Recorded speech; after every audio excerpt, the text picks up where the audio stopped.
Hey, how's it going? It's Mr. Peace here. I just got done speaking at Bennie School, Bennie Elementary here in Allen Park, Michigan, home of the Bobcats. And today's topic was all about positive life choices, but when we feel down, that we really try to keep our head up, just like the shirt says here. And I really like this on the wall too, right outside the gym down the hallway. It says, be happy, but also change your words, change your mindset.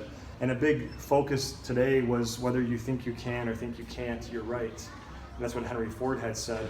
But the idea that if we already believe that we can't do something or that we're gonna give up, that we've already kind of set our hearts and our mind to set us up for failure. And when I asked the question, what's the opposite of success? Everybody said failure, but really it's giving up or quitting.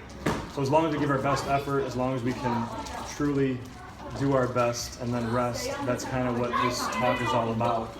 And the other idea too, why I got the basketball in my hand, just going back to my middle school days, late elementary, I remember when I had gotten cut as an 8th grader from the team, and I was just devastated. I got cut again my 9th grade year, but then I came back and I made it my 10th grade year and 11th grade, and by 12th grade I was a starter as a senior as a 12th grader.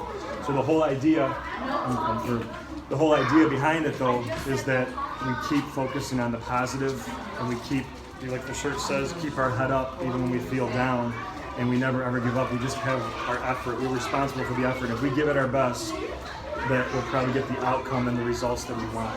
So thanks for touching my heart. Never forget, you guys are miracles. You guys are worth everything, just like in our poems, like that says. Keep always trying, having fun while you do it. Feel the fear, but know your power over it. We'll talk to you soon. Peace. Thank you, guys.